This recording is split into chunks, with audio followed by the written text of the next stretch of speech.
Hello there. So, you're interested in creating an artwork using surrealism. Well, one of the things you're going to need is my little friend here. So, what we're going to work through first so that you can get some practice is posing and sketching your dummy or your modeling doll in a couple different positions, thinking about what you want your poses to be and learning how to shade them correctly. Then, when you're ready for that, we'll move on to the next step. Here we go. So, you can see here I've got a drawing that I've already done of this pose. We'll come back to this one when it's time to shade.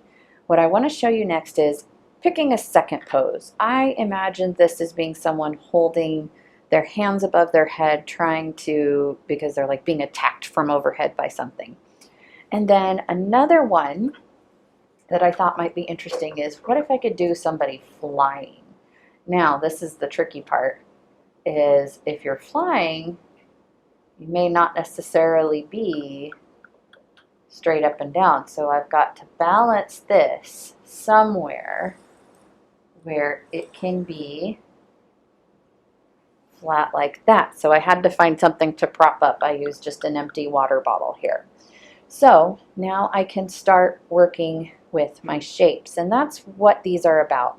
If you look at this drawing, my proportions aren't exact to what the drawing dummy is, and that's okay. The idea is that you're working with shapes and you're creating some shape and form, which is going to help you shade it and help you understand how the body bends and moves in correct ways.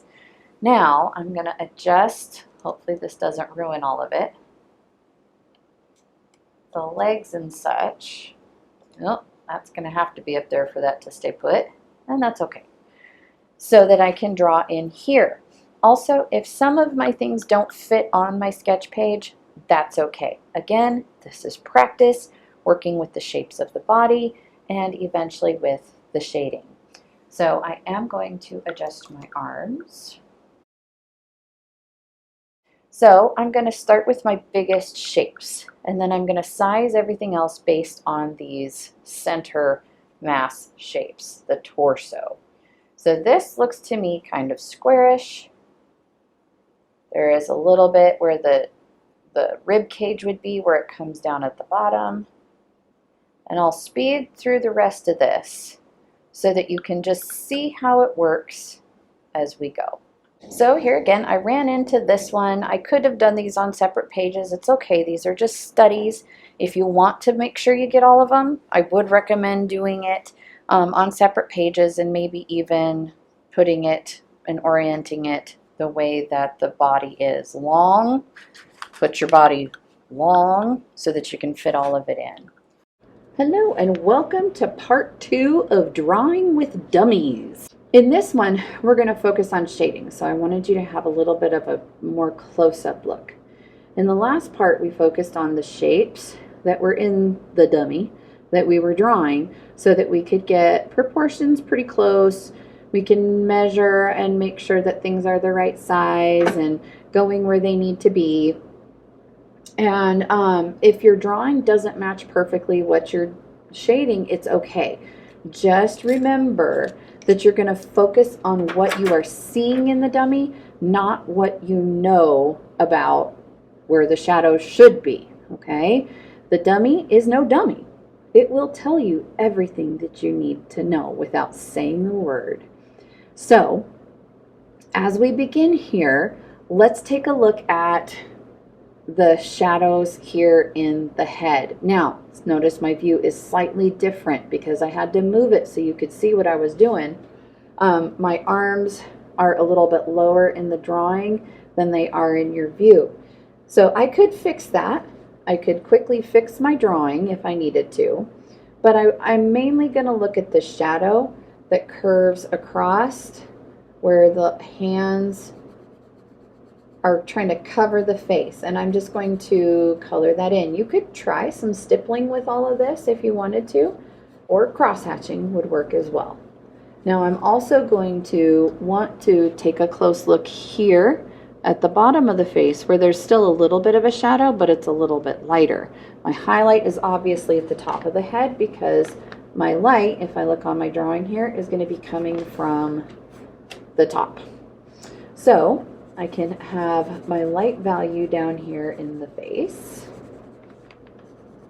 And if I ever want to, I can absolutely take a blending stump because if I don't want the pencil marks and I want to just smooth it out, I can easily take that blending stump or a finger, but a blending stump will give you a little bit more control.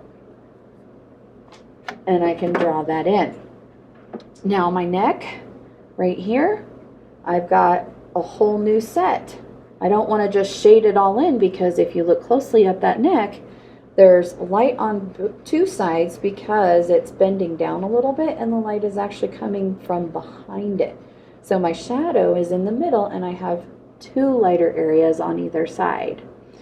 Then here into the torso, I was able to see more of the top, but from here, I've got a little bit of a light shadow across the chest area of my dummy. And then I have where it curves under where the rib cage or midriff would be. I could really darken this in because that's a really dark shadow right in there. Now I'm going to turn my attention to the arms. Now I'm going to come up to the arms and I want you to take a look at this left arm of the dummy. It's the one that's on our right side. If you notice up here, if we start up in the hand, we have a nice dark shadow where one hand is covering another. And then here in the arm that is like a cylinder, I'm going to have my shadow, quite obviously, on the bottom of it, right? So I can get that nice value in there and gradate that up, leaving my highlight or lightest area at the top. Now, if I look here at the bicep area or the lower arm on this right-hand side, it switches. And this is where it can trip you up if you're not paying attention and you're just doing what you know.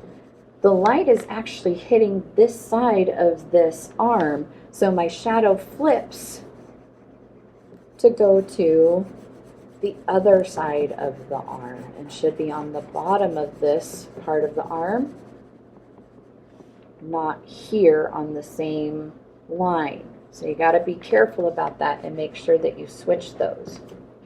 So if I come over here to this side, I'm going to speed this part up so that you can see how I would shade in the other arm, thinking again of those same things. These arms are like cylinders, observing where my light and my shadow will be and where I need to flip it.